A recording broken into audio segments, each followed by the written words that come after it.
probability that there is life of any type on Mars today? Where do you put that? Today, that's a little harder. We've seen hearings in Congress, a number of hearings about UFOs. All of a sudden, we're thinking that the Pentagon has special access to aliens. I'm just thinking, if we were being invaded by aliens, we would not require congressional hearings to establish that fact. Is Earth life actually Martian life? Yeah, as crazy as that idea sounds, it's completely plausible. Hi everybody, Peter Diamandis here. Welcome to Moonshots. Today is a special episode of WTF Just Happened in Tech with the one and only Neil deGrasse Tyson, extraordinary author, scientist, and just provocateur across all things in tech. So Neil and I are going to talk about what's going on in the space world, what's going on in SpaceX and Blue Origin. Are you a Musk fan, a Bezos fan? Will we go to Mars? Should we be going to Mars? Will humanity actually make it beyond the Earth unless a government or military presence pushes us there? Neil and I disagree a little bit on this. I'm going to be showing a series of slides. If you're listening on audio, you'll hear me referring to the slides that are coming up. We'll be discussing against the recent news pieces. If you're watching this on YouTube, you'll see the slides. We're going to be speaking about AI. We'll be talking about humanoid robotics. Again, Neil and I disagree. I think humanoid robotics are critically important, are going to be, growing into the billions. Neil's not sure why we would have humanoid robotics. Anyway, join me for a fascinating conversation with a brilliant man, Neil deGrasse Tyson. All right, let's jump in. Everybody, welcome to Moonshots and a special episode of WTF Just Happened in Technology this week. I have a friend, a dear friend. I wouldn't say an old friend because that sort of implies that you're old, but chronologically, we did meet some 30, 40 years ago. Neil deGrasse Tyson. Neil, good to see you. Yeah, thanks for having me. About time you have me on your show. I tell you, I'm you don't call, you don't write. I'm here for you. I appreciate it, buddy. I would love to talk about some of the recent advances in space and AI over the last couple of weeks that are pretty, I would say stellar, but that's are amazing. Just by the way, it's not obvious to me, given how knee deep you are in all of these subjects, that I would be able to offer any insights to you at all that you couldn't offer yourself. Just I want to start the conversation that way. Well, I have great faith that you have great wisdom and experience in all things space and many things, if not all AI. So, a lot of drama this past month on the whole Boeing versus SpaceX. I don't know if you've been following this. So, here's the situation about, what was it here? A decade ago, NASA's retiring the space shuttle and they want to put up humans in the future. And so they give out two contracts, one to steadfast Boeing and one to upstart SpaceX. And this week, the upstart is saving the steadfast Boeing. Any thoughts on this? Yeah, I never have strong opinions about what hardware ever gets used to go in and come back from space. By the way, I don't view it as the upstart beats the time. I don't think about it that way. I think about it as, you're in the future when if one vehicle can't bring you back, you roll out another one. Okay. Why isn't anyone celebrating that fact? And we know these two astronauts' names, Sunita Williams, and is it Butch? Sunita's gotten all of the publicity. It's always about bringing her back. Nobody cares about is it Butch Wilmore? I forgot his first name, but Wilmore. So Williams and Wilmore. All right. We know their names. Well, many of us knew them just because we knew them. They're veteran astronauts. But other people now know their names for the first time because of this fact that they've been stranded. And consider that that's evidence, once again, that we're living in the future of space exploration because no one can remember the names of anybody in space. Whereas when I was growing up, you knew everybody who went into space, and the TV programs were interrupted to show you those launches. Yeah. That's because they were unusual. They were rare. they were the first ever of any time we are reaching for the skies. It is so routine today that of course we didn't know who was up there. Now we know, and now Boeing's not working, so we throw up SpaceX. They'll come back, and they're veteran astronauts. The fact that the press was using the word stranded, meanwhile, there's a half dozen other astronauts on the space station. Okay, how stranded can you be when there are other human beings there ready to hang out with until you get rescued? Plus, there's plenty of food, plenty of water, and there are people who you know well who pay top dollar just to get into space. So if I were them, if I were Sunita and Butch, I'd say, oh, I have to spend longer in space? Oh, that's too bad, isn't it? I guess let me just enjoy the rest of this time. So that's how I look at it. You know, it's interesting. When do you think the next names that we will memorize and learn in school will happen? Is it the first people back on the moon, the first to Mars, or are we just past It'll be that the first part? to Mars, for sure. Yeah. For sure. Yeah. And by the way, when we land people on Mars, you'll have to rename your podcast. Think about it. Off to Mars shots. Moonshots will be, that's not even a big project anymore. So, so those are my views there. And I think NASA is pretty calm about it. It was the press that, I think the idea that one can be stranded in space carries a lot of clickbait along with it. I'm old enough to remember in 1969, there was a movie, Marooned. I remember it. I was young at the time, but I remember we were landing on the moon, and here's this fictional story of astronauts stranded in space. They could not come back out of orbit. I don't remember why, but they could not come back out of orbit. It had Gene Hackman was in it, Gregory Peck was in it, and big actors of the day and of a generation. Anyhow, they couldn't come back, and we had a rescue rocket to come rescue them. However, a hurricane was coming over Florida. And I'm young enough to say, well, how often do hurricanes happen? I'm growing up in New York City. And then I realized, yes, that's a real thing that happens in Florida. So they couldn't launch, otherwise everybody dies. And someone realized this was brilliant storytelling. Someone noticed that the eye of the hurricane was going to pass over Cape Canaveral. And I said, well, why does that make a difference? Because then I'm learning climate at the time. Oh my gosh, the eye of the hurricane is calm and peaceful relative to everything else. That eye came over the launch pad. They launched the rocket up, rescued the mission, and it was a happy ending. That's being stranded. Okay? Not chilling with 6 other astronauts on something that, by the way, you know how much area they have in the module? You take a cross-sectional area. I mean, obviously they live in the volume, but the area is like 400 square feet. And there are studio apartments in Manhattan, smaller than that people live in their whole lives. So, yeah, I had no sympathy for them, and I'm pretty sure they're happy to spend more time in space. They are.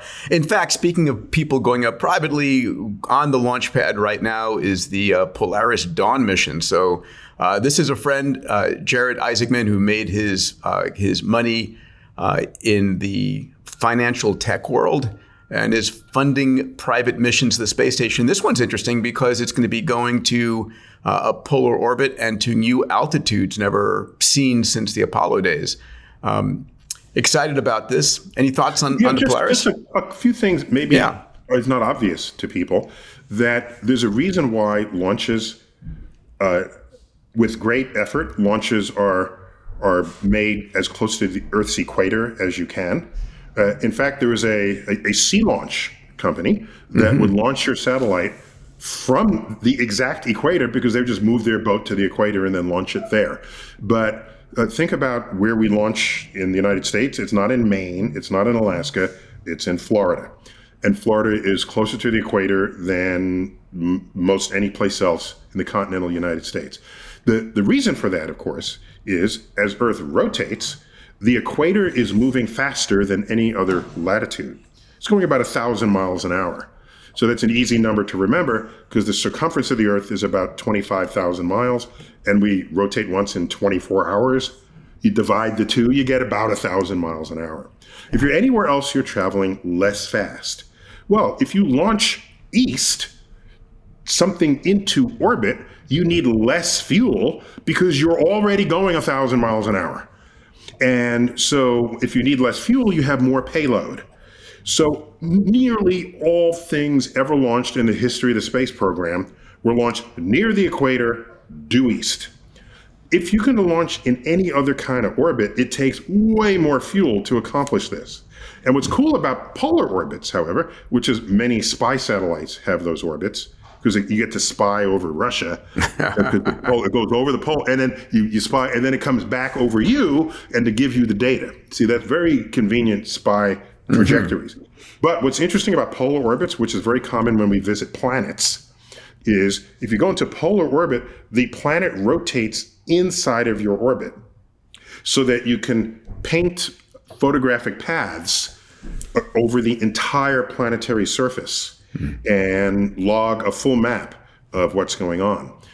So these are good. And then you're going to sell seats to it. I'd want to fly over the North Pole and check out Santa. The only challenge is the radiation belts, right, are not giving us as much protection over the poles.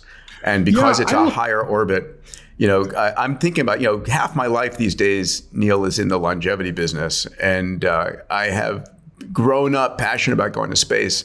My only concern is getting too much cosmic radiation and too high a dose if I spend any significant time up there. What elevation will they be going? Their orbit is going to peak at 700 kilometers altitude, which is significantly. Yeah.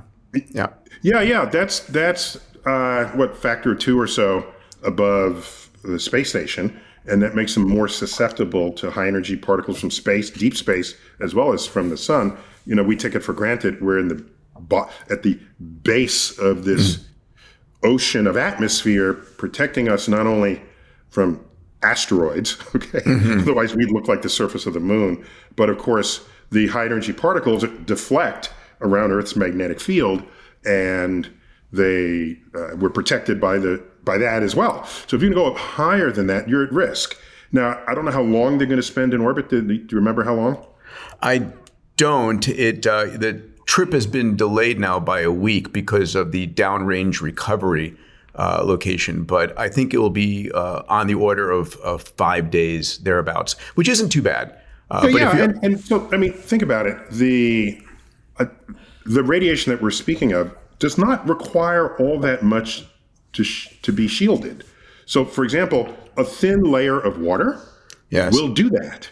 And I imagine sort of long space flights, you'd have your entire water supply forming just under the skin of your vessel, right? And the water just gets cycled in and out of there. Any good engineer would be able to design this. Yeah. And there are other metals that it doesn't get through. So there are ways to protect yourself. And 5 days of this, I don't know if that's good or bad. Like you said, you're worried, but we do know that very, very low doses of radiation can be promote longevity within you. As your DNA gets mildly damaged, it gets repaired better than it was before at very low levels. And so maybe they can just sign up for the medical experiments. We can find out whether the rest of us should take that trip. What I'm excited about more than anything in the space business, and I'm curious what you are, is the upcoming flights of Starship, right? Starship is the Conestoga wagon. It's the first transatlantic, Conestoga wagon. Come on, dude, it's a rocket. Give it a little more. Give it a little more romance. It's the Connie for transatlantic flights. What would you call it? I'm trying to go the Pony Express. Okay. Let me resonate with you here. The railroads. Okay. When I first learned that Europe was pooling together their resources into a brand of airplane, and they were going to call it the Airbus, it was like,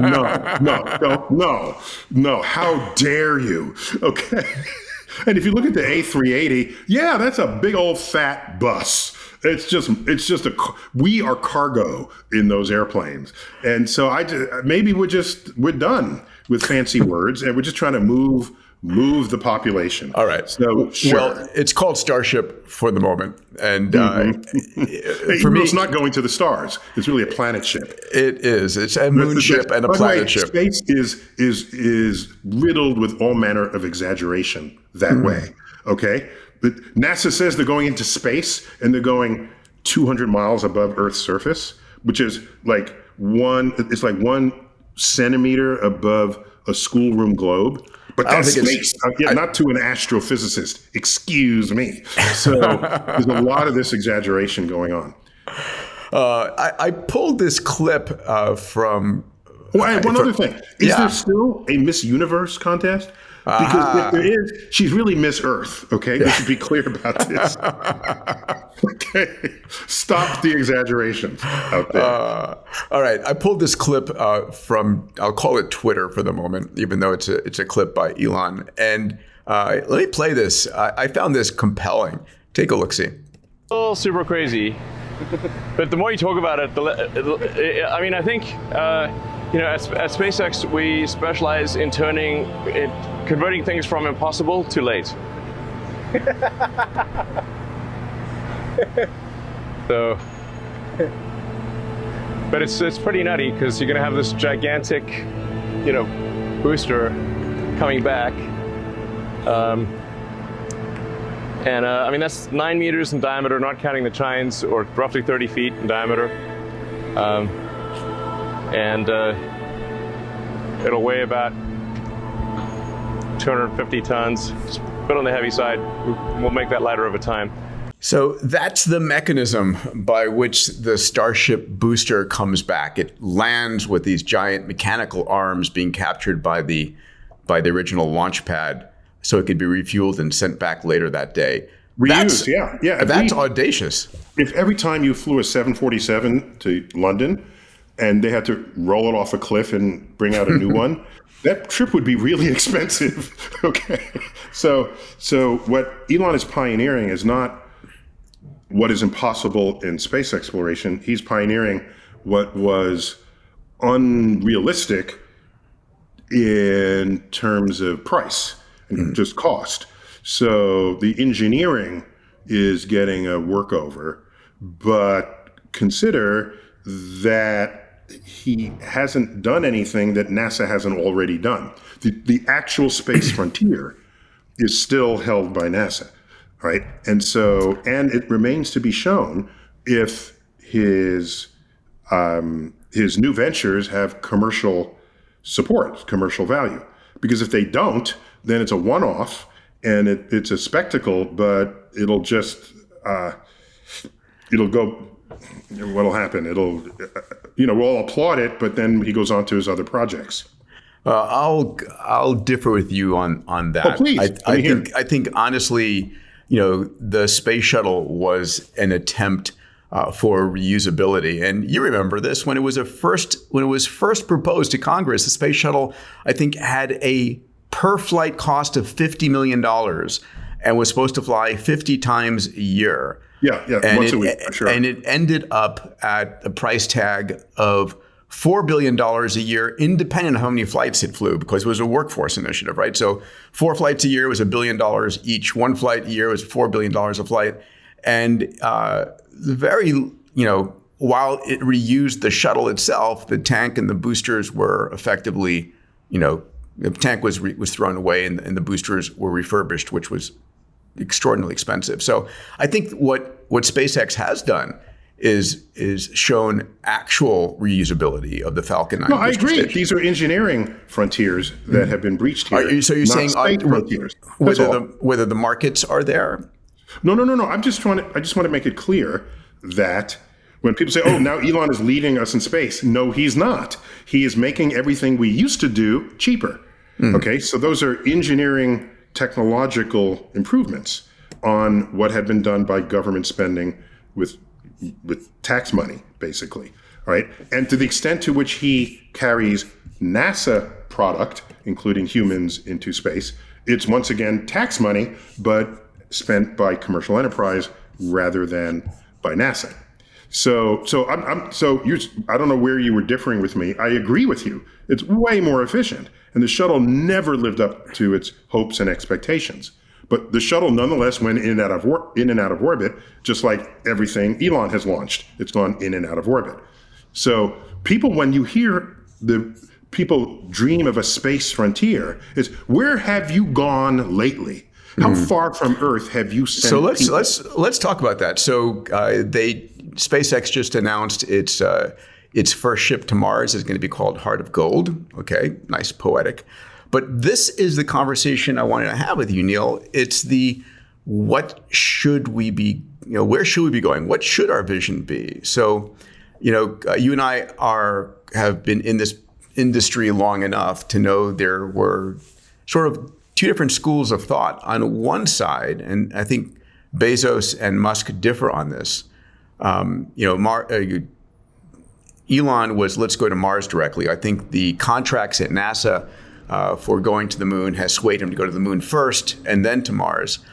Jeff actually is much more in the school of thought I am, which came from the days of Gerard O'Neill at Princeton, which is let's go to the moon, let's get resources there, and let's not go back into a gravitational well. Let's not dive back into something we have to use a lot of energy to get out of. And instead, let's build large-scale O'Neill colonies. Basically large rotating kilometer-long cylinders where you live on the inside of the cylinder and build society there. I'm curious, where you come out in this. Should we go to Mars and colonize that, or should we use asteroidal materials and lunar materials to build habitats for large populations? So it reminds me of a lot of commentary that I published actually in one of my books several books ago called Space Chronicles, Facing the Ultimate Frontier. Just a side note, that was not the original title. I submitted it with the title Failure to Launch, The Dreams and Delusions of Space Enthusiasts. Because that's really what the book is about. And the publisher said, no, you can't have the word failure in a title and delusion. No, we have to. And so we tidied up the title, all right? But in it is a frank assessment of the mismatch between everybody's dreams about where we would or should be in space and what actually happens. If you go back to the 1960s, we're walking on the moon, early 70s, all the commentary was, we're walking on the moon now, we will have colonies on Mars by the mid-1980s. I remember the reports that came out, and it was like if we spend at the Apollo level, we'll have this amazing. Even if we cut it back by half, we'll still be on Mars in the 80s. Yeah, but that if statement was, yes, that's literally true if you kept that spending, but it was tone deaf of geopolitics. And space does not exist in a vacuum. Yes, it does, actually. Sorry. You beat me to it. Bad analogy there. Okay. Space spending does not exist independent of the geopolitics that drives it. So there's everyone thinking that we went to the moon because we're Americans and we're explorers and it's in our DNA and it's the next thing to do, and therefore Mars follows. No, Mars does not follow. Yeah. Excuse me, no. That is not how any of this works. It's not how it has ever worked. We got to the moon, looked over our shoulder, the Ruskies aren't there, and we say, we're done here. We're not going back to the moon. Stranding Apollo 18 and 19. Further missions. Yeah, we had actually built the rockets. Apollo That's 18. Why I said stranding Apollo 18. All those rockets were built. Yeah. But the budget gets cut. Is it because we lack the political will? No, it's because the geopolitical forces no longer stoked it. And so that's why we have not left low Earth orbit in 52 years. Insane. It's not because of the absence of political will. It's because it's an absence of a perceived enemy. So let's fast forward. What happens? I'm on a presidential commission under W to assess how we're going to transition NASA from the space shuttle into some future program. And we say, let's phase out space shuttle money, phase in a return to the moon. Let's do that. Okay? And we had it all laid out and then move on to Mars. It was called the The moon, what's it? Moon Mars Initiative. I remember it well. I know, but the commission, is the Commission on the Future of the U.S. Space Exploration Policy, but that was shortened to the Moon and Mars Commission. That's what it got shortened to. Anyhow, we advised Congress of this, and then they costed it out, and it would cost like $1 trillion to send people. By the way, $1 trillion spent. The same money for NASA every year over 30 years gets you basically $1 trillion. So the number sounded heavy and impossible to reach, even though it was plainly laid out in front of us. So it languished. Plus the Bush haters said, send Bush to Mars. Okay, fine. So then who replaces Bush? We have Obama. Okay, Obama does not pursue the moon. Who follows Obama? We have, am I getting my years correct here and my presidents? Did I leave anybody out? Bush, Obama. Who came after Obama? Well, Trump came in there at some point. I know. So what happens is, Trump says, let's go back to the moon. Yeah. And then the Trump haters say, no, send Trump to the moon. Fine. Then Biden comes in and preserves this scope for NASA. Now, why does that happen all of a sudden? How come it's a real thing? How come we have Artemis? Because it's China. No. I know. We could have done this 50 years ago, 40 years ago, 30 years ago, 20 years ago, but we didn't. No. Why? We didn't. The geopolitics didn't force it. What happens? China says, we're going to put astronauts on the moon. All right? They just come shy of saying we're going to put military bases on the moon. We're going to put astronauts on the moon. Oh my gosh. All of a sudden, it's the right thing for us to do. And I'm going to tell you this, based on my read of, and by the way, all of this is in the book. It's all in the book. Everything I'm telling you now is written, done, and I'm ready to talk about something else. But I'm telling you that if Elon's ships will ever fly to Mars, it's because China says, I'm making this up, but let any of them say, we want to put military bases on Mars. Bada bing, we're going to Mars. We are going to Mars, and you know something? NASA doesn't really have a ship to do that, but you know who does? Elon. So he rolls out his Mars ship, and tax money pays Elon for us to get to Mars, and it's not on his dime. I get it, but I'm going to disagree in part here. Please. Because the fact of the matter is Starship has been built on his dime. It's been built, but it hasn't been launched. Yes, because it's been launched. It's been launched 3 times, not successfully, not to Mars, but the capability once it working has the capability of refueling and going. And I hope that NASA does. What I'm telling you is, all there. What I'm saying is that as a Mars program, the cost of that goes beyond any venture capitalist's interest in handing money to Elon, even his own money, unless he does it as a one-off, as a vanity project. And holding vanity projects aside, if his ships take us to Mars, it's because you're my tax money as voted in Congress for our geopolitical defense to protect our space interests against adversaries. That's what's going to unfold here. Knowing him well enough, he will spend every one of his last dollars making a mission to Mars happen, even if the government doesn't want it. In fact, I remember I was that's a one-off vanity project. Well, but listen, I don't have a problem with that. I'm just saying, don't tell me it's a business case. No, it's not a business case. By no means. This is a backup humanity vision for him. Now, that wasn't the conversation I wanted to have with you because I'm not a huge Mars fan. I mean, I love the idea of going to Mars and finding the life that's subsoil there. Me too. By the way, this idea that it's Mars... The idea that it's Earth 2.0 is that has serious flaws in it. I'd be happy to chat about that with you if we have time, but continue. Yeah. So the point is, when we talk about where does humanity expand to next, right? If we're going to start to see millions of people, not thousands of people, millions of people in space, or when I say in space, beyond the Earth's surface, where are we going to see that? We'll see some large populations of scientists and researchers on the moon, maybe some vacation spots on the moon.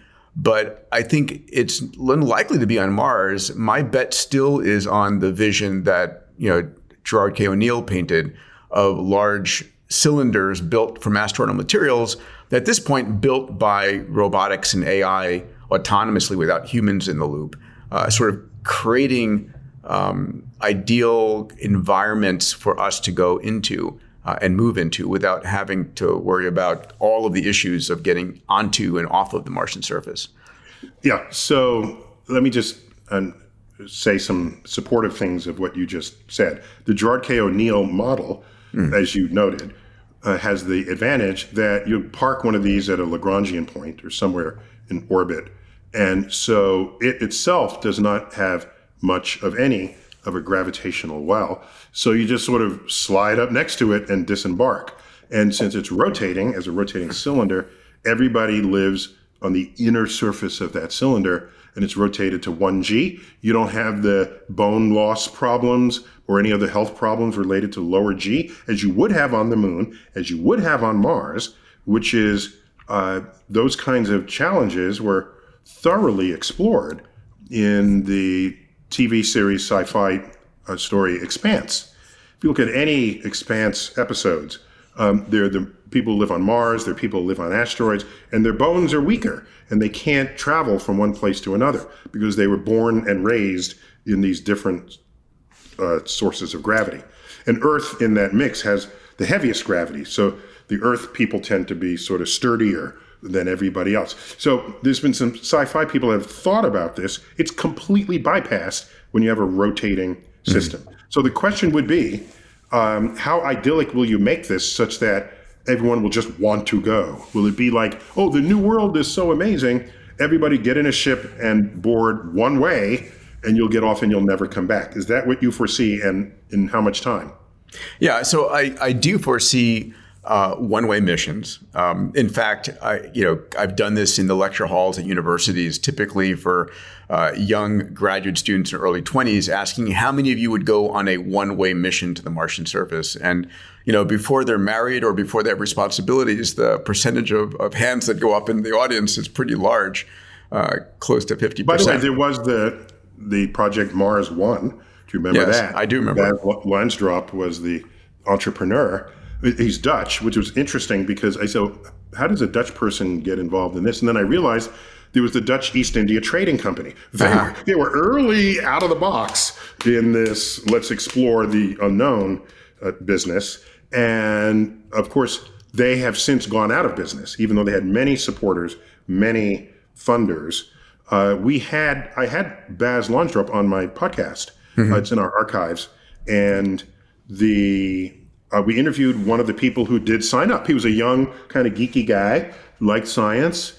And we asked him, and I said, so you really want to go one way on this trip? And he said, yes.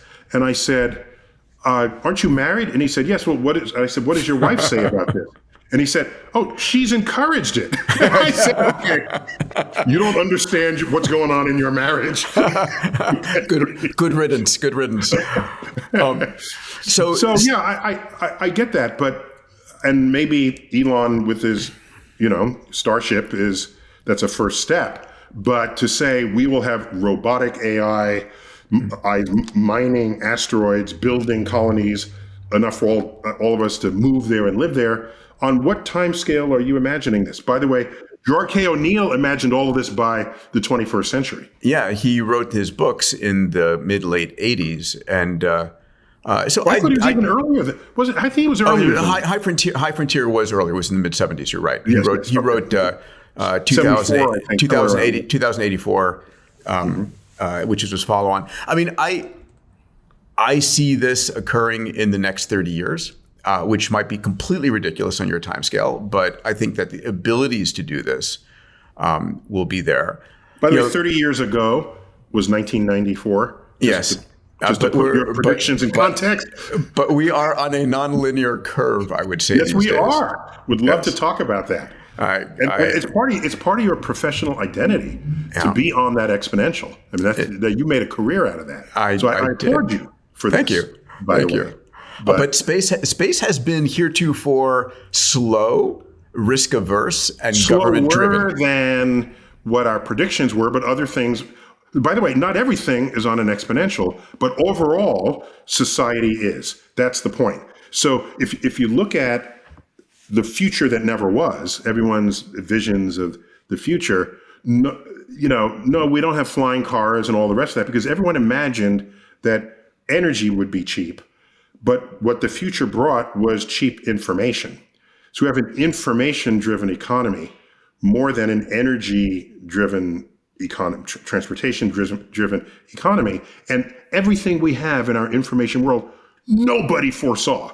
Okay, even the best of the futurists. So okay, I mean they foresaw pieces of it. Okay, but so our advances are not on the line that most people are drawing, where they would rather have it be. But there are changes now. First of all, to point out that from May of 1961, when JFK said, let's get to the moon, through July of 1969 was extraordinary because of the will and because of the 400,000 Americans that joined the Apollo program in one shape or form. And engineers and scientists. And politicians. But what we have today is 3D printing of rocket components. We do have the ability to AI model things. We do have the ability for new material sciences.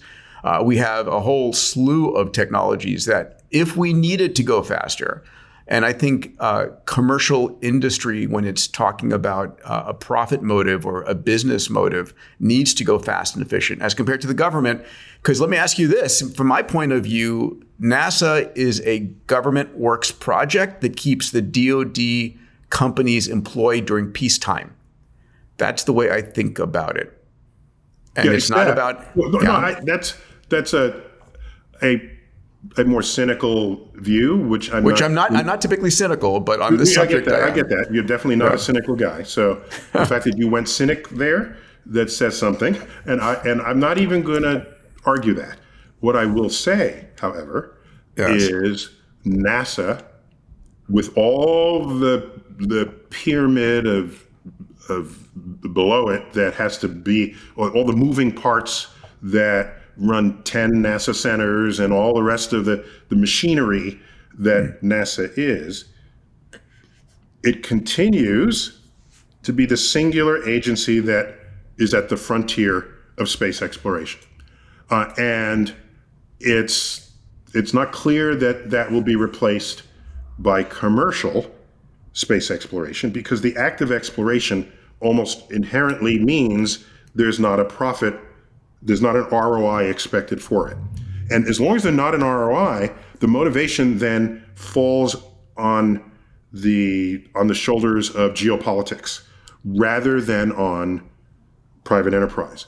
What happens is private enterprise comes later, and then they do it more cheaply. But they're not gonna be the first to invest. By the way, they can be the first to invest in something if it's not that much money. Mm-hmm. But if you're talking the level of money that space involves, I do not see private enterprise leading anything. So it depends. It depends what the rules are, right? Because everything we hold of value on Earth, metals, minerals, energy, real estate, is in near infinite quantities in space.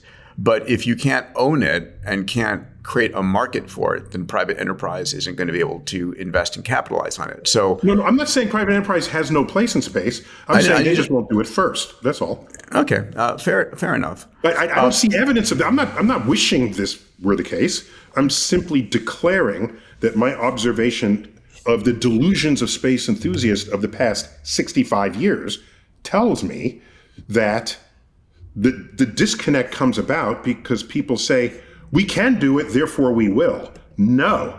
Just because you can do something doesn't mean all the forces are aligned for it to happen at all. Mm-hmm. At all. And before we went to the moon, people thought it was impossible. Now no one is thinking landing on another planet is impossible.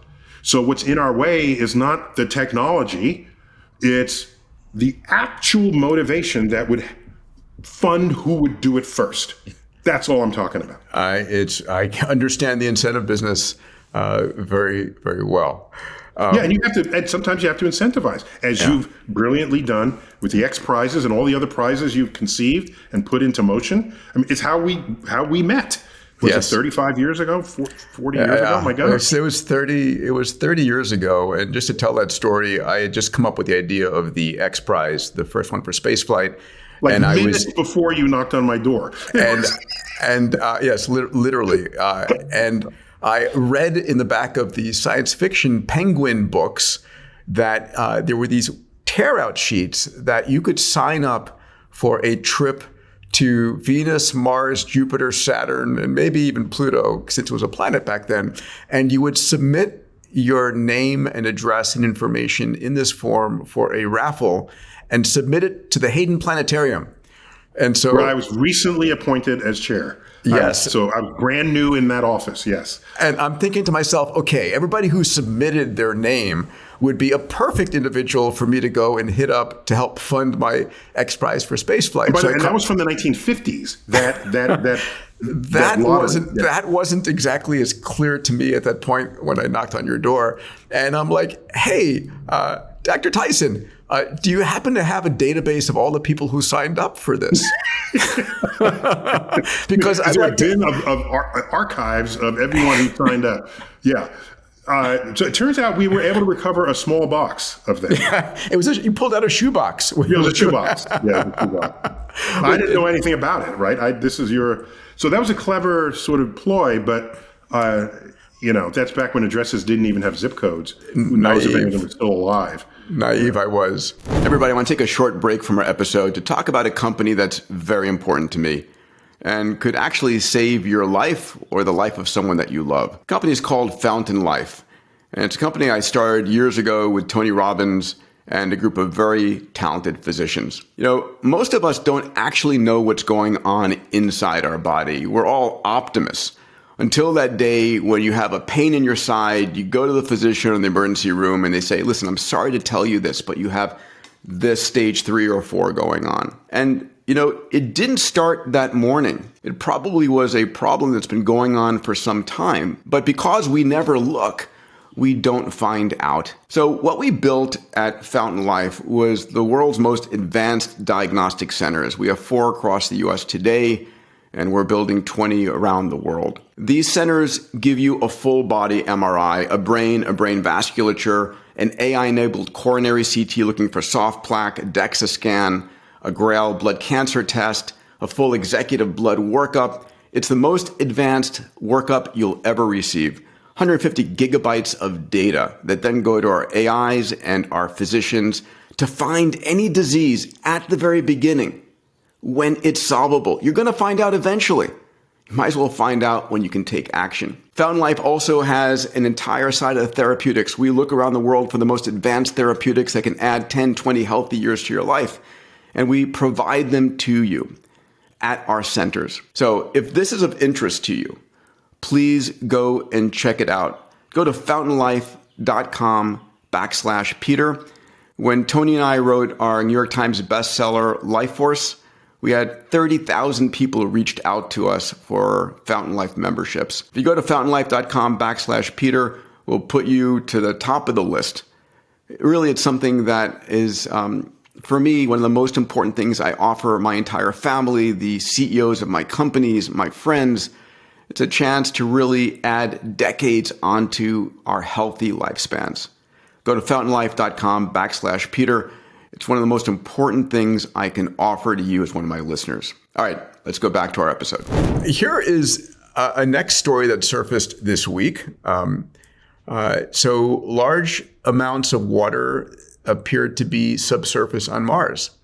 Are you tracking the story? No, I'm not, but we expect that. Yeah.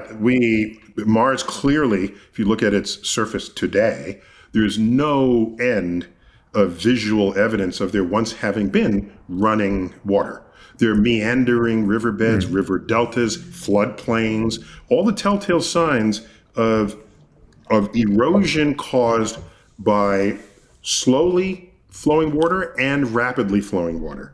And Mars is bone dry today. You have to ask, where did the water go?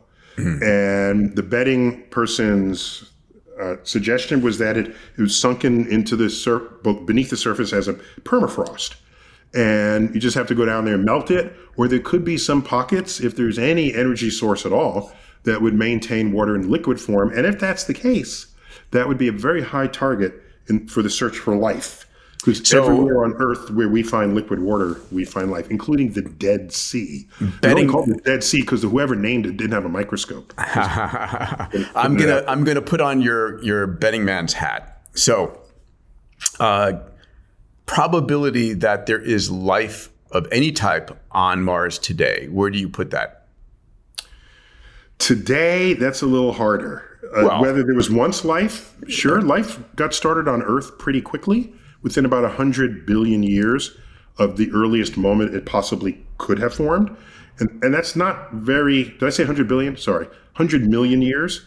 That's a very short interval of time compared about half a billion years after the Earth was formed, right? So 4.5 billion years ago. Yeah, so 4 billion years ago. You know, in the early textbooks, they dated the earliest fossil evidence of life from the formation scenario of the Earth. That would have given you 600 million years or so. But that's not fair to life because Earth was hot.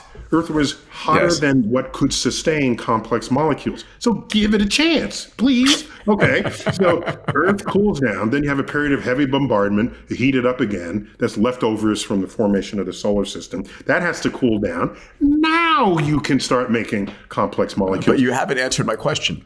Oh, what? What's the probability today, if you had to put, as a betting man, that life exists, subsurface, permafrost? Maybe 50-50 microbial life, definitely nothing more complex than that.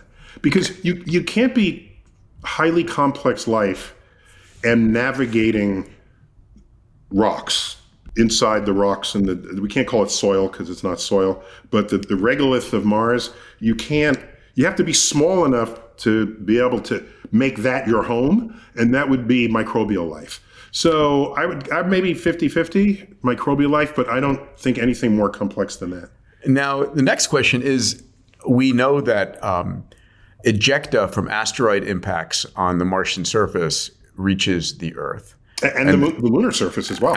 And the lunar surface. Oh, you know what's even cool? I know where you're going with this, but let me slip something in. Okay, sure. It goes both ways. It goes all ways, right? A lot of asteroids moving through space were ejected rocks from their home planet. That means there could be rocks from Earth that are meteorites on the moon. And if that's the case, we could find fossilized evidence of Earth life in meteorites on the moon. That's a whole other project that somebody needs to undertake. Well, I think when you make your trip there, you should go out fossil hunting. I'll do that. Yeah, sure. But the point, and you know where I'm going with this, is Mars cooled first, being further from the Earth. Well, and also being smaller. When you're smaller, yes. You have a higher surface area to volume ratio. And whenever that happens, you will cool. So a small potato will cool faster than a big potato after you pull them out of the oven. I remember that. Mars is 1/10 our mass, something like that. And, 1/3, 1/3, 1/2, 2.5 our size. And so it will cool way faster than Earth does. But go on. So the question, of course, is Earth life actually Martian life? Did it form on Mars first, and then did ejecta from the Martian surface reach the Earth and begin a process here? Yeah, as crazy as that idea sounds, it's completely plausible. Yeah. Because if Mars formed early, cooled earlier, formed life, and it had water, formed life earlier than Earth formed life, and we're still living in an active early period of Earth's solar system where impacts were more common than they are today, it is completely rational to suspect that, or even logical to suspect, that a rock on Mars where microbial life living in the nooks and crannies of that rock moves through space after having been ejected and finds Earth's gravity, lands on Earth, spawning life on Earth. Now, very important here. Many people misunderstand evolution. Let me just make it clear. In evolution, no animal adapts to anything. It either survives the change or dies. It does not adapt. Okay? What happens is at any given generation, of a species, there's variation typically in what is born, and that variation is random. And if there's an assault on the environment that favors one of those variations, then that variation will walk through that portal into that new environment, and all the rest die. None of them adapted to anything. Adaptation sounds like it's an active thing that you are doing on purpose, but that's not how any of this works. I say this because the rock going through space, where there is no water, there is high radiation, there's high temperature coming out and landing, and there's cold temperature, and all of these are forces operating on all the microbes. Most microbes will die. If any microbe happen to have resistance to radiation, to pressure, to temperature, it will survive. Yes. And on Earth, you look around, is there anybody who has this kind of resistance on Earth? And you can't help but look at the top of that list, and you get the tardigrade water bear. This microscopic, you can't kill this thing, okay? You can irradiate it, you can freeze dry it, you withhold water from it, it curls up and waits around like however long it takes for water to show up again, it pops back to life. The ultimate astronaut. Where the hell did this creature get these abilities? Because it certainly wasn't on Earth. Because these forces operating for its survival would have been the properties of space. Now, we don't think it came from space, but that's an example of how you would reason, go through the reasoning about whether something on Earth came from Mars, because it has to get through space first. And of course, on Earth, we see all these extremophiles in the hydrothermal vents deep in the ocean at the point of volcanic eruptions. We see things in the coldest places on Earth. So that's a reminder that unlike how you and I learned biology in our textbooks, you don't need the 72-degree tide pool, where everything's just right. Life can thrive in far greater range of environments than we were ever taught in the early days of learning about life on Earth. And if that's the case, of course, that opens up the options for places in the universe that previously we might have thought to be hostile to life, where you can find microbes just doing the backstroke because they love the extreme environments. And like you said, we have a whole term for them. They call it the extremophiles. But here's the point. If we go to Mars, there are two scenarios. When we go to Mars. When we go to Mars. Mr. Optimistic Man. Oh, come on. Okay. Do you think there's... Okay, listen, we could end as a species. That's true. But at some point, somewhere... If we go to Mars, it's because the military forces of the world required it of us. Okay, you and I will continue to differ on that point. But I have the evidence of history on my side. You have wishful thinking on your side.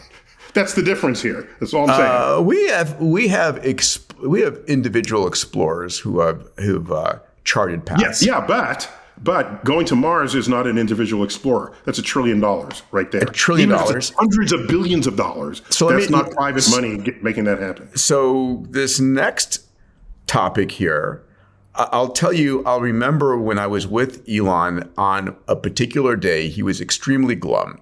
And I'm like, why are you so glum? And he goes, just figured out that Falcon 9 cannot get us to Mars. And he said, I have to stop and I need to build something bigger. And Starship was designed not for the lunar program. It was designed for going to Mars and retrofitted for the Moon-Mars initiative. But how do you fund this thing? And Starlink is his venture to fund this thing. How do you get $1 trillion in value? You plug into a large consumer base engine, economic engine, which is communications. And I think he's doing pretty damn good. I'm not sure. I actually switched to T-Mobile on this note. So he's very loyal of you. I know. Well, the idea of communicating over Starlink is pretty cool. So I was recently on a ship, circumnavigating Iceland, and we crossed the Arctic Circle, where there are no cell phone towers, and all of our internet there was via Starlink. And that was the first time I was on Starlink. Bandwidth is very modest, like 1 megabit per second, but enough to do email and not to stream 4K video, but it definitely enabled communication.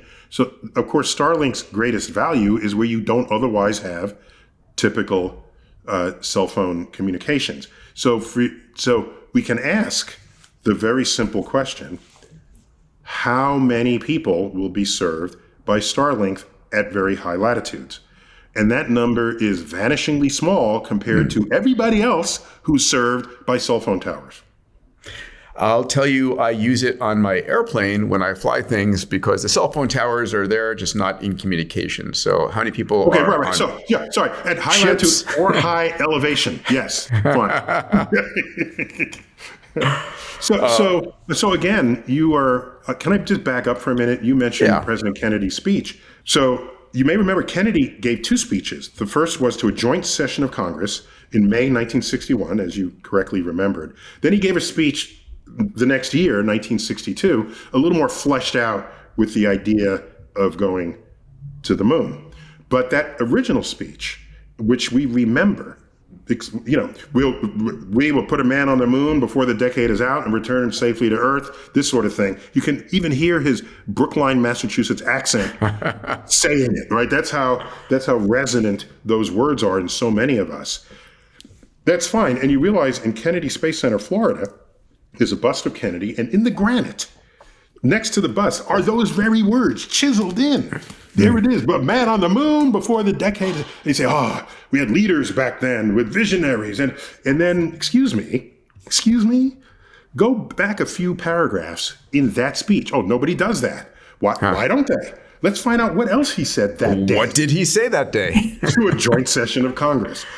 Before he said, let's go to the moon, he says, if the events of recent weeks could not utter the man's name, Yuri Gagarin, who had just come out of orbit, could not utter his name. Said, if the events of, I'm paraphrasing, if the events of recent weeks are any indication of the impact of this adventure on the minds of men everywhere, then we need to show the world the path of freedom over the path of tyranny.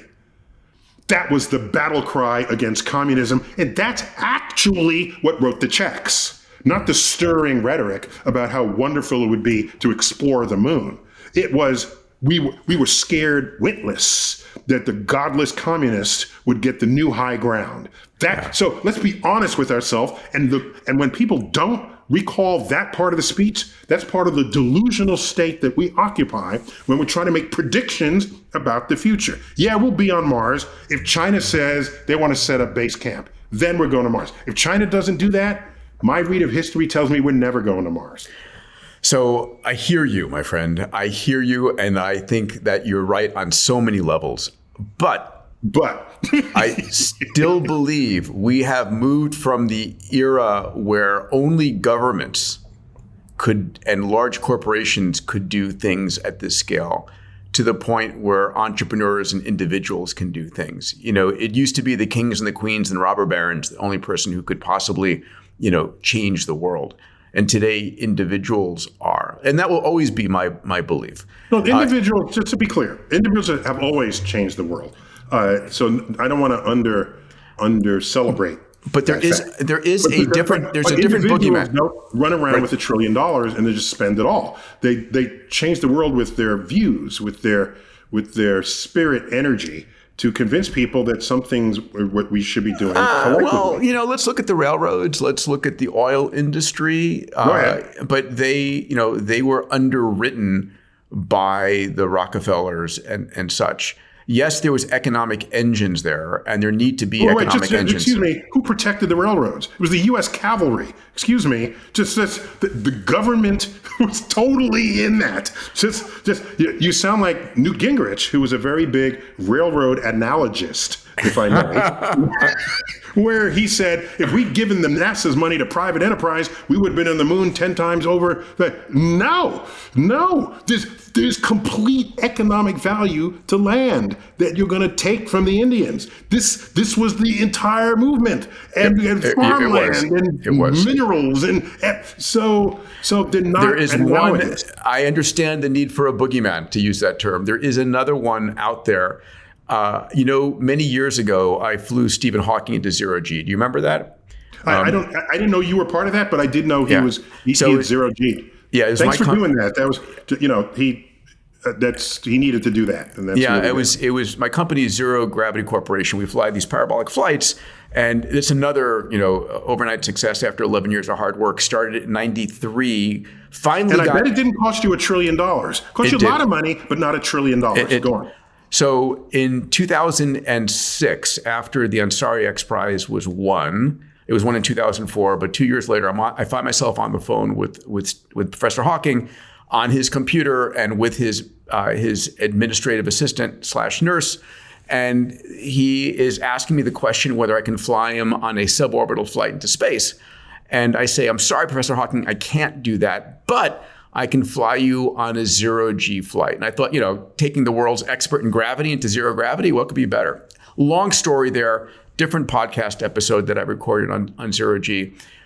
When he is at the Kennedy Space Center, when we're getting ready to take off, he agrees to do a pre-flight press conference.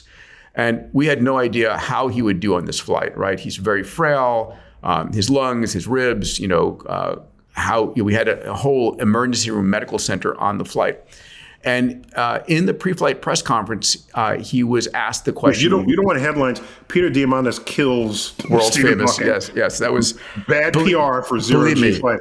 Believe me, I had the FAA telling me I could not make. I was disallowed from doing the flight after I'd spent 11 years, and I said why, and they said your operating specifications require you to only fly able-bodied people. And I had the presence of mind to ask, well, who determines whether they're able-bodied? And the FAA person said, well, I guess a flight doc or his physicians. I said, great. I bought malpractice for those individuals, got them to write letters to the FAA that he was able-bodied to fly into zero G. And they basically said, it's your ass. Good luck. That's right. But they got their paperwork, so their ass is covered by the paperwork. Exactly. So long story short, we're at the pre-flight press conference, and he's asked, why are you doing this? And he goes, given all the, paraphrasing it, all the risks humanity has from nuclear war and pandemics, he didn't include AI there. He said, I don't think the human race has a future unless we expand our presence out into space. And so the problem is that's not a clear and present danger on the top of people's minds like Russia, Soviet Union, or China. But it is an important element, right? This is what Elon keeps on going. We have to spread the light of consciousness beyond the planet. Yeah, so I don't know if you want to talk about that now, but I'm happy to. I would ask, please, why do you want to do that? In case the Earth should be, or humanity should be wiped out by some existential threat. Such as? Give me your top three. An asteroid approaching us from the sun before we had a chance to see it, nuclear Armageddon, a well-engineered killer virus pandemic. Okay, so everything you just said makes complete sense and makes perfectly readable headlines. Yes. Okay? Put all your eggs in one basket. Everyone understands that principle. Okay. I have a more practical view of all of this. Please tell me. Which is, it seems to me that whatever it takes to terraform Mars and ship 1 billion people there, that seems to me to be more effort than finding all dangerous asteroids and deflecting them. It just seems to me. I'm just saying. I'm just spitballing here. Okay. It seems to me that if we trash Earth with climate change and or there's some killer virus, it seems to me that medical research to find a perfect antiviral serum, given our access to the human genome, and with AI-assisted understanding of proteins and whatever else, it seems to me that is a more realistic plan than shipping 1 billion people to Mars in case one planet gets taken out that way. And so So the reality of this, for me, is I would love to go to Mars, but not because if we go to Mars, then half of all humans will die and we protect the remaining. Like, what? Really? No, you want to save all humans no matter where we are. And if you can do that to Mars, every possible scenario we can think of today is trivial to solve, it seems to me, compared with what you want to accomplish by shipping 1 billion people or let's begin. I'm not saying 1 billion, and I'm not a Mars fan. Okay, whatever is the number. But I am. You're gonna have to terraform Mars if you want to, like Elon wants to do. Yeah. Well, or we need to back up some significant population off planet. Now, listen, I have read maybe too many science fiction books, and looking That's not for possible. And looking for the thing is too much science fiction. and looking for rationale to fund our space programs. But we are thousands of years from now, millions of years from now, whatever we evolve to, we're going to look back at these next few decades as the moment in time that the human race moves irreversibly off the planet. Right? We are the lungfish equivalent, and that's part of evolution. Is our lungfish is the first creature to move out of the oceans onto land. Yes. Yeah.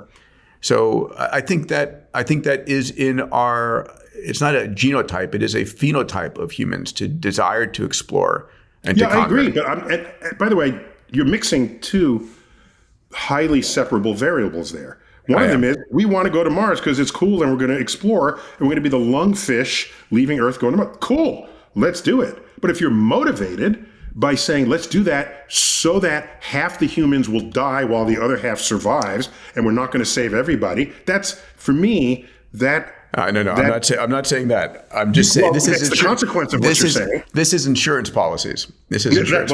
That's what I uttered. I uttered the insurance policy for the species. I'm saying by the time we can do that on Mars, all of your dreams of mining asteroids will be true.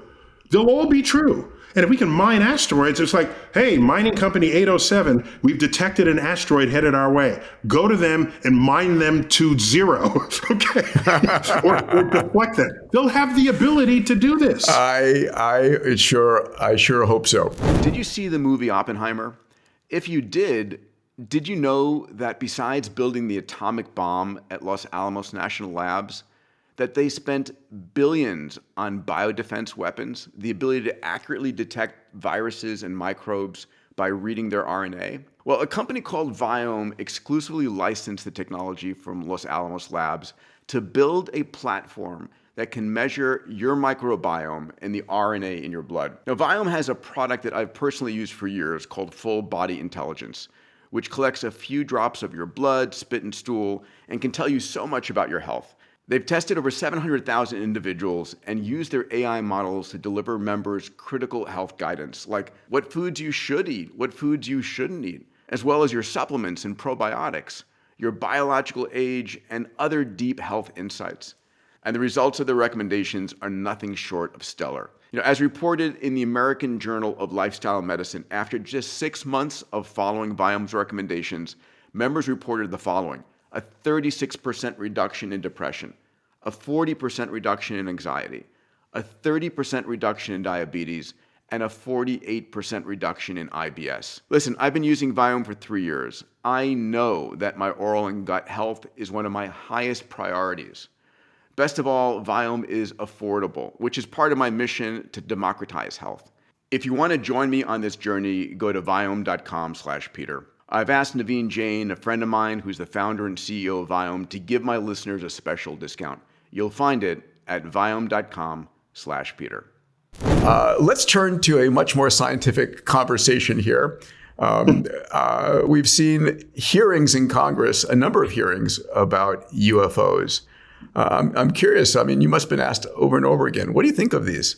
Seems like super credible individuals who are bringing forward what they believe as viable evidence for these unidentified flying objects. They're not even called UFOs anymore, are they? They're called something else. UAPs, yeah. UAPs. Unidentified, not paranormal, anomalous phenomena. Okay. Yeah, who are they kidding? They mean UFOs. Yeah. They're just trying to rebrand it. So to get rid of the giggle factor. So yeah, the government calls them UAPs. So, and I noticed that the News Nation is saying, forget the UAP. Let's go back to what everyone knows what these are. So you want to know what I think of it? They're interesting mysteries. I don't have any problem investigating mysteries. But if you want to think that the thing you don't know what you're looking at are visiting aliens from outer space, that's a leap. You can't go from, I don't know what I'm looking at, to, I definitely know what I'm looking at. I'm looking at aliens. You can't do that because you're replacing certainty. You're replacing ignorance with certainty in the absence of anything to bridge that gap. So these are fun. I'd be curious. I have other questions, like why is it that the James Webb Space Telescope can produce high-resolution color images of gas clouds 7,000 light years away, yet the best evidence we have for aliens is monochromatic, fuzzy tic-tac in restricted airspace on Earth seen only by the U.S. Navy? That's a little weird to me. And by the way, it's in our own atmosphere, and that's the best image they can produce. That's a little weird to me. So other thing, at any given moment, you surely know, 1 million people are airborne.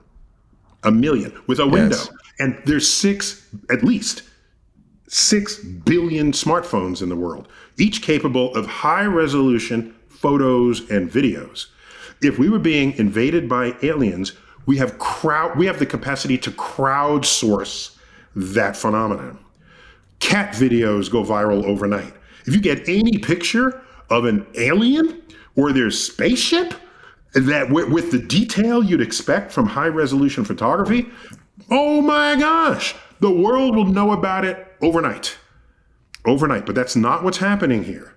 So all of a sudden we're thinking that the Pentagon has special access to aliens. Really? We have people everywhere on Earth, even places where the Pentagon isn't. And no, we don't see. So we have fuzzy images. Fine. Keep looking for them. I don't want to stop people's enthusiasm for this. I don't know what that is. Go figure it out. But I'm just thinking, if we were being invaded by aliens, we would not require congressional hearings to establish that fact. I love it. By the way, one of the testifiers back last summer said he had non-human biologics. Yes. In a locked box in the back. And, I take people at their word. What would a non-human biologics be? Well, take the tree of life with everything on it, all the plants, animals, fungus, insects, everything, and remove the branch that are humans. And everything else would be non-human biologics. So he could have tree bark in his locked box, for all I know, based on that kind of testimony. Neil, I want to switch us over to another subject that is making the headlines heavily, and it's AI. How do you feel about AI safety?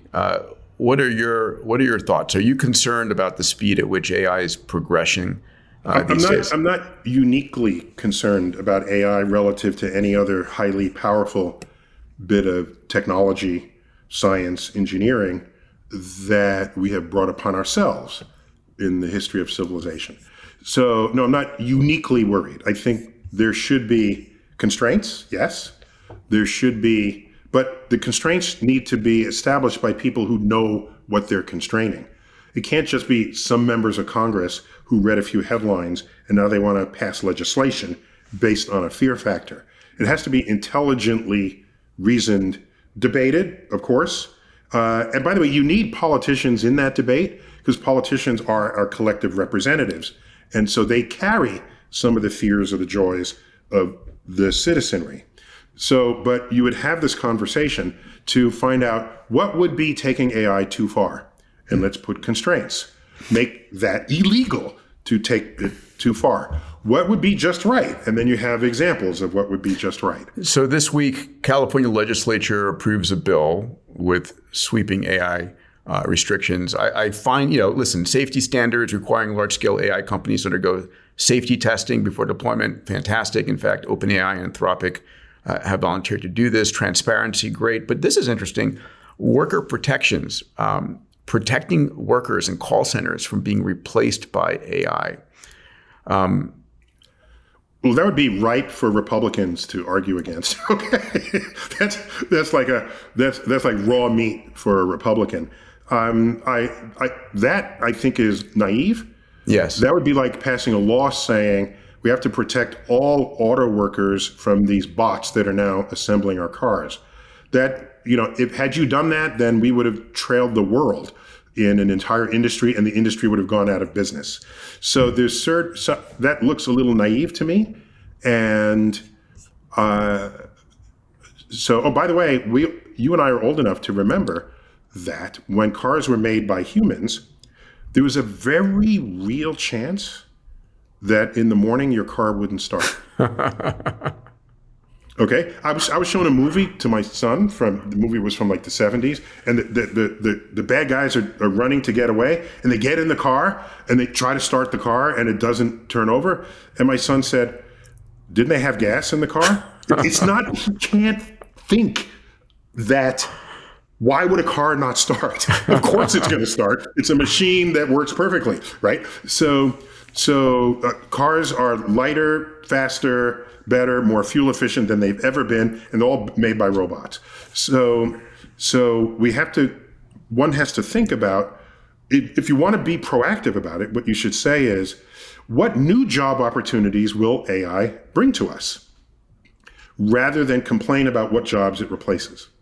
Just to keep that in mind. And by the way, Hollywood went through this brilliantly. All right, the strikes that happened, was it a year ago, just coming out of COVID, what part of those arguments, and I'm a member of SAG-AFTRA, the Screen Actors Guild, American Federation of Radio and Television Artists. The two unions had joined together, because I've had some cameos. Not that I'm a big time actor, of course I'm not, and I don't know how to act. But I can be myself as a cameo in a tiny role, as I have been in a few movies. But one of their concerns was they don't want a movie studio that has access to your video record to now recreate your character and your voice for a role that you don't even have to show up for. And even more so than that is the concern. Let's say I have 20 seasons of Law and Order, right? And I have staff writers that wrote them all. I get an AI bot to ingest all 20 seasons, and I say, write me 20 more seasons on this topic, that topic, that topic, in the style that these previous 20 had been written. Well, that's clearly intellectual property theft at that level. And so this all had to be hammered out, and it was.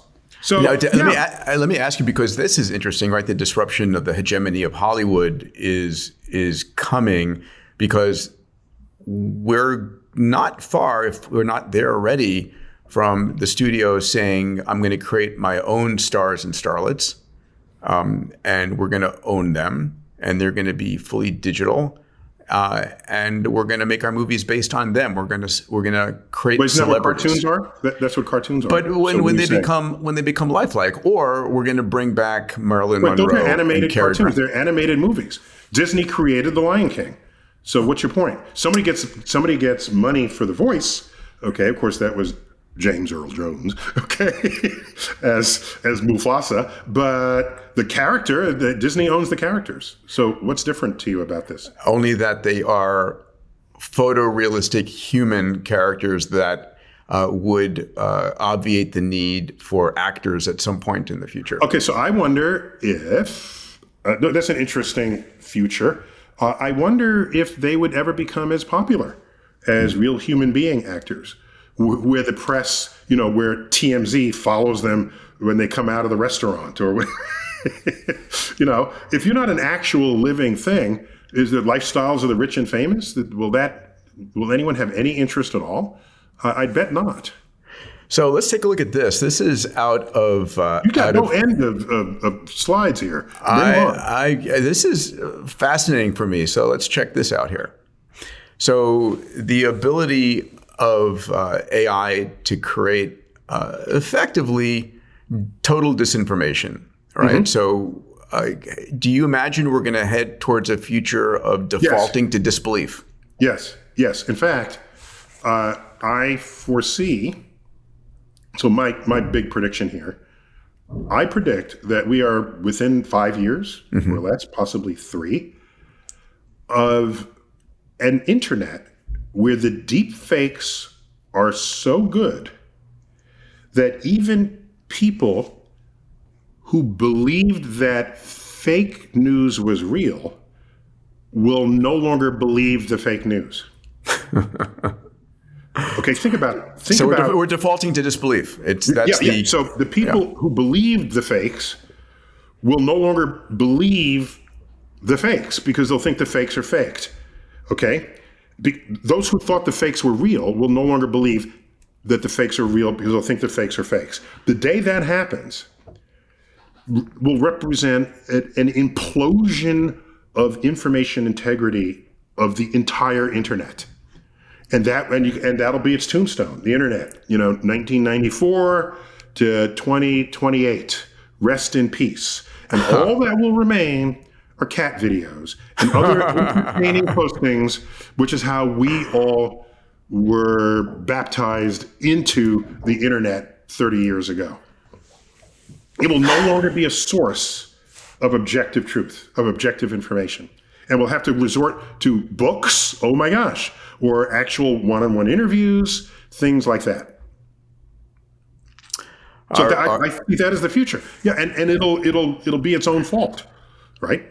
Or with the rules and regulations, it'll be a crime to have a deep fake that is not otherwise watermarked as such. Counterfeiting rules. If you're found out, then you are sent to prison. So you can't stop people from doing nefarious things, but you can have a penalty for them if they do. And maybe that will help rein some of this in. Real quick, I've been getting the most unusual compliments lately on my skin. The truth is, I use a lotion every morning and every night religiously called OneSkin. It was developed by 4 PhD women who determined a 10 amino acid sequence that is a senolytic that kills senile cells in your skin. And this literally reverses the age of your skin. And I think it's one of the most incredible products. I use it all the time. If you're interested, check out the show notes. I've asked my team to link to it below. All right, let's get back to the episode. Have you been tracking the humanoid robot wars? I'm not into humanoid robots. I think it's a waste of time. Really? I won't tell other people it's a waste of time, but personally, I don't go on the airwaves or on the internet posting my opinions. Because I don't care whether anybody shares my opinion at all. Okay. Well, I care what your opinion is here. So okay, well, why do you think that's a waste of time? I feel the love. Thank you, thank you, Peter. This to build a humanoid implies that there's something useful about a humanoid. When in practically anything we need a human to do, we can make a machine that does it better, and the machine doesn't look human. Right on down to the running blades of sprinters who don't have feet. Okay? I remembered in elementary school, my teacher saying, "Oh, the human body is so well designed, and the feet are every bone in the right place, and tendon and ligament, and it's perfect for walking and running and keeping our balance." The people who don't have feet, you give them blades, they can run faster than they would have without feet. So the idea that the human form is something to emulate, I find to be short-sighted. Because if you want to get tasks done, to have a human do the task, no, you go to, remember the Jetsons? Okay, the Jetsons, remember, oh, by the way, 2022, that year, all evidence shows that that's the year George Jetson was born. Okay, just sharing that with you. And that was the year of Soylent Green took place. Interesting. But in the Jetsons, he had a car that he flew. At the time, no one would imagine a self-driving car. They would imagine a humanoid robot who would drive the car for you. Just take out the middleman, take out the middle bot, and the car is the robot. And you know something? It's in the shape of a car because that's what you need it to do. Well, so this hunt to get I don't, other than for, to help autistic children relate to humans, if you can get out of that uncanny valley, sure. But for the utility of a robot to be in a human form, I don't see that taking on at all. Do you want to hear the argument for it? Please. So we are running a global $110 trillion GDP. And right now, half that GDP is labor, and it's human labor. The projections that, I showed you that image of the 3 top robot companies domestically, or, 1X and Optimus by Tesla and Figure 2 by Figure. Their price point target is... Japan's no longer in the running there? Japan? No, there are about 30 well-funded humanoid robot companies, and there's many in China, right? China's got the problem that it based its entire economy on labor rates, and labor rates are going up, and people are no longer manufacturing in China. They're manufacturing domestically with 3D printers and local manufacturing improvements and so forth. So, and China's also got the issue of an aging population without, it's the one-child policy basically left half the grandparents without a kid to take care of them. It bit him in the ass, yeah. Yeah. So these robots, there's Unitree out of China, which is a $16,000 robot. So the numbers right now are trending towards a $20,000 price tag for one of these robots. If you look at it on a price per kilogram, which I think is a reliably, let's call it $40,000 per robot. So you're able to rent or lease a robot for $100, $200 per month. I can think of 1,000 things like cleaning up my house, doing the laundry, mowing the lawn, just anything that I don't need to do. If these robots are driven by multimodal AI that are just helping around. The projections right now may be off, but on the order of by 2040, somewhere between 1 to 10 billion humanoid robots on the planet. That means as many humanoid robots as humans.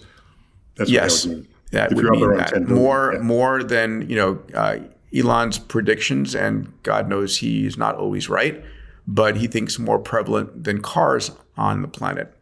But having one of these sort of multimodal, full utility capabilities that gives your AI arms and legs to do things, right? Like, please take care of everything in the house, go shopping, go get these things for me. The one thing that we humans all have in common is 24 hours in a day, 7 days in a week.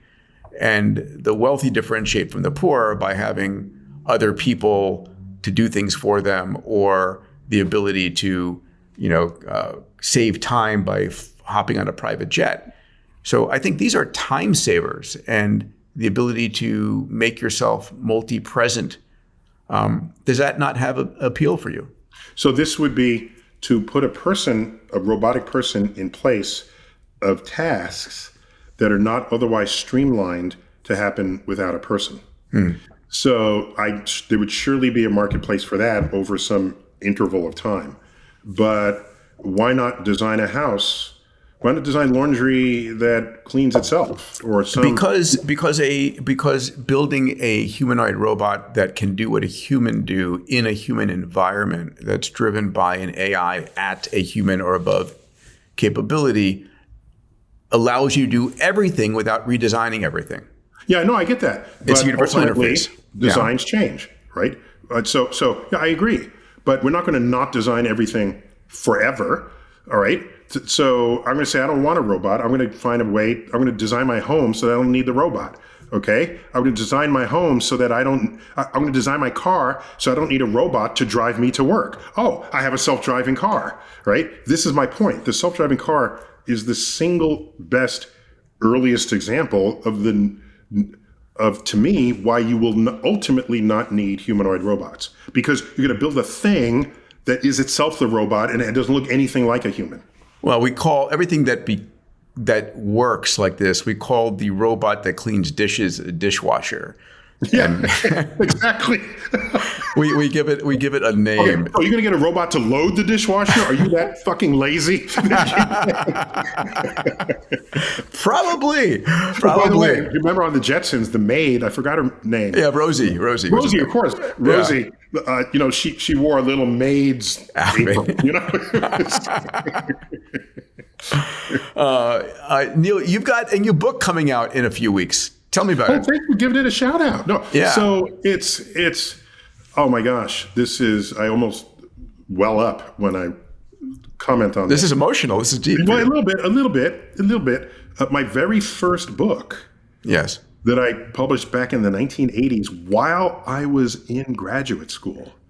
You were 18 at the time. I have updated into the 21st century. And at the time, I wrote a column, and it was called Merlin. Merlin. And I created for Merlin. It's a different Merlin than your favorite Merlin, but it's similarly magical. Mm-hmm. This Merlin has lived for all of time. And if you ask Merlin, it was a question and answer column.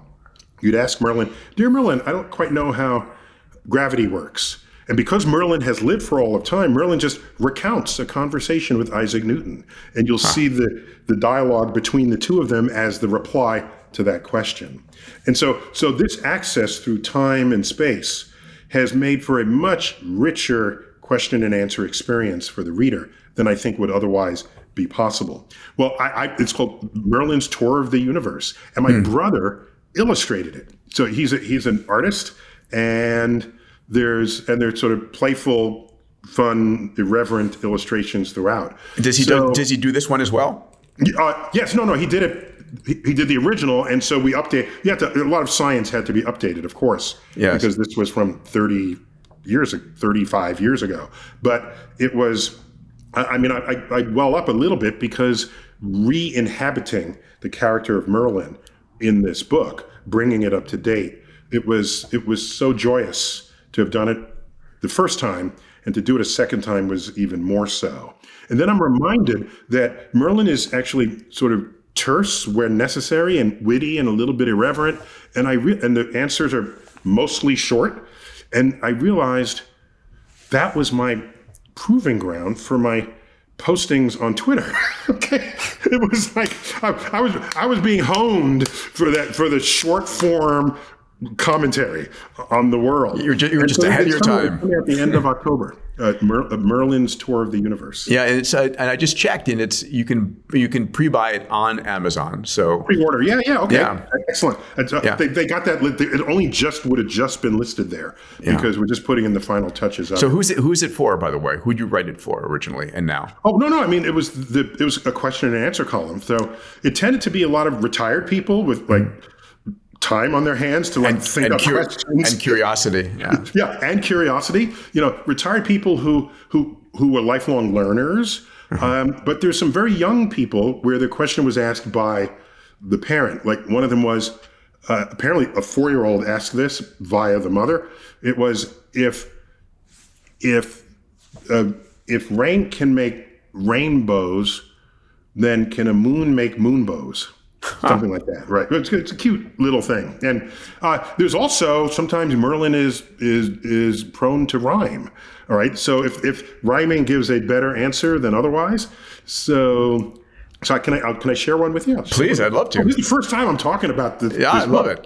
In any platform, first time I'm talking about it. So you get it first here. Thank you. Someone asked, "Dear Merlin, are red stars red because they're hotter than blue stars?" Okay? A perfectly rational question. And so rather than just say yes or no, so Merlin just fleshes it out a bit. So here it goes. Hang on. On canvas with paint in the artist's school, it is red that is hot and blue that is cool. But in science we show, as the heat gets higher, a star will glow red like the coals of a fire. But raise the heat some more, and what is in sight? Behold, the star has turned bright white. But the hottest of all, Merlin says unto you, is neither red nor white when a star has turned blue. That's beautiful. The challenge there was making it astrophysically accurate. So that was you have a new career, my friend. So blue hot is the hottest of all hot, yes. as welders know, for example. And the stove that you turn on that turns red hot, we think of that as the limiting hot. But if you kept increasing the heat, it would turn white hot. It would melt. But if you kept heating it, even in a melted state, it would start glowing blue hot. And that's what's going on in the stars. Anyhow, so this is just a fun romp, and I'm all verklempt. Marlin tour of the universe. Yes. On your favorite book purchasing. Do you read the book as well? Are you read for Audible? Are you going to? Oh, thank you. Yes. In fact, the company that's publishing the printed book cut their teeth as an audio book company. It's called Blackstone Publishers. And so, yes, I read all the answers, but we got voice actors to be the people asking the questions. That's great. So those were fun. And plus when Merlin has a conversation with Isaac Newton, we got to get a Brit in there with the Isaac Newton accent. You got to do that. So the conversations are split up that way. Yeah. One last topic before we jump. We're going to be seeing each other again in about a month's time. Yes, that's on my calendar. I look forward to that. Yeah, this is the 30th anniversary of the X Prize, which we spoke about when you and I met some 30 years ago. And you're going to be on stage live with me, and it'll be recorded as a podcast. Let your audience know I've not gotten an invitation until now. And you've been doing this for 29 years. I just want your audience to know that. Okay? I wanted to make it super special for you, my friend. And, but 30 years is an interesting interval of time. That's why I'm mentioning this. Yes, because it's the subject of one of your other books, and we're going to be talking 30 years ago and 30 years into the future. Yeah, thanks. Oh my gosh, yes, 30 years. So in 2022, I published a book called Starry Messenger: Cosmic Perspectives on Civilization. And it has all the wisdom that I've gleaned as a scientist in this world is in that book. And I could not have written it 5 years earlier, 10 years. I was not wise enough to bring pen to page for what's in that book. One of the chapters is, by the way, so it's what civilization looks like if you are scientifically literate and if you have a dose of cosmic perspective. And it's stuff in society. And all these paired words that we argue about over Thanksgiving are the titles of chapters, like color and race, law and order, gender and identity, life and death, truth and beauty. It goes on and on and on. And it's what those look like if you are a scientist. And you say, you haven't evaluated all the evidence, or you think you're evaluating, but because what does a scientist do? But load up all the evidence and let the evidence do the talking. But if you do the talking instead of the evidence, you're going to land in a place that does not match objective reality. So that's what the book is. One of the chapters is called Exploration and Discovery. And I spend half that chapter on this journey from 1870 to 2020. In 30-year increments, highlighting the fact that the world at the end of each 30-year increment is completely unrecognizable to the people at the beginning of that 30-year increment. The way we live, the way we communicate, what we do with our time, what we care about is completely different. And I suppose one could have done a 20-year interval or a 50-year interval. 30 seemed about right. And so the fact that we're on a 30-year cusp here, that's interesting. So 30 years ago, we're talking 1994, I suppose, right? Yes, exactly. Yeah. So a big point that I make is that almost every prediction made at the beginning of a 30-year period just comes out wrong. You just get it wrong. Because the advances going exponentially come from places no one is thinking they come from. I'll give an example. And I give this in the book. In the year 1900, 30 years after 1870, that's when everyone talks about the year 2000, right? Because it's 100 years hence, all right? So they draw pictures of what they imagine the future to be like. Here's one of them. You ready? There's a steamship coming onto shore, because steamships in 1900 was the way to go, crossing the Atlantic. The rage. Okay? The steamship comes onto the shore and railroad wheels pop into place and it goes straight onto a railroad to continue the cargo transportation. This was the future. You go straight from ships to rail. Oh my gosh. What else would it do? Oh, it had sidewalks that were on different levels, and the sidewalks were on rollers. So it was so quaint. And everyone had personal balloons that was strapped under your armpit, so you can float around and get places, because blimps and dirigibles were all the rage. Okay? That is what they predicted for the year 2000. When 3 years later, we'd have the airplane. Yes. Okay? You can't give away a blimp today. All right? So I do a deep dive into what people are doing at the beginning and at the end of these intervals, and it's freaking mind-blowing what is going on in the last 150 years. So when people say, what's life going to be like in 50 years or 30 in the year 2050, I'm saying, give up. Don't even try. Go home. One last thing. I quote a guy from the Brooklyn Daily Eagle in the year 1900. He works for the New York Central Railroad. So he's in the world of transportation. And by the way, what's going on in 1900? The internal combustion engine car was just invented. The modern bicycle took final form. The country is crisscrossed with railroad, steamships, dirigibles. He says, we can scarcely imagine that progress in transportation in the 20th century will be as great as the progress we've made in the 19th century. That's got to be the most boneheaded prediction ever made, ever. So now maybe you're not one of these guys making these boneheaded predictions, because that was a reverse prediction. That was, it'll never be as advanced as we have it now. And you're trying to go the other way with your X Prize. And, maybe you land somewhere in the middle. But I'm betting in 1994, there are things happening today you had no idea would be going on in this world. For sure. And as you said earlier, a lot of it has been in the digital information. First the physical and you're a realm. future man. If there's a future man walking this earth, it's you. Okay? Because you put money behind your future investments. So you're not just writing a book, of predictions and sitting back and waiting for people to say what comes true or not. You've got skin in the game. And so I applaud you for that. Thank you, buddy. Where do people find you? Obviously, StarTalk. If you have not yet listened to StarTalk, my podcast, StarTalk. Please. Yeah, it's. How long has it been going on? It's been since 2009. So it's on its 15th year. It was one of the earliest podcasts out there. It's one of the earliest. In fact, we were terrestrial radio before podcasts were a thing. We also have a stint on television before Disney bought National Geographic. We were on National Geographic television, and so there are episodes that are there, but we've been going strong ever since, and it's bringing the universe down to Earth in a fun way. I have a co-host who's a comedian. Yes, who's excellent. A force of levity in the conversation, and my guests are a force of gravity, and I carry the control knob, so there's the right mixture for everybody at all times. And I see you on X occasionally, on Twitter. I've been posting to X less often. Yeah.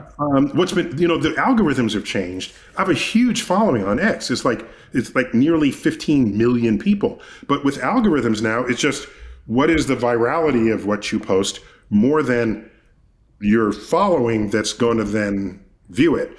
And we've had some highly viral postings from my podcast, because we're now clipping the podcast and posting them on TikTok and Instagram. So X has become less of an object of affection for me in recent months and years than it had been. Well, buddy, I am grateful for you in this universe and on this planet. Thank you. But just to be clear, I'm Neil deGrasse Tyson on all platforms except for X, where that's too many letters to use up in your character allocation. So I'm Neil Tyson on X, on Twitter and X. But Neil deGrasse Tyson everywhere else. And the podcast is StarTalk. So thanks for those shout outs. Of course, buddy. I look forward to seeing you on the stage at X Prize Visioneering towards the end of October. And thank you for joining me, my friend. Great to see you.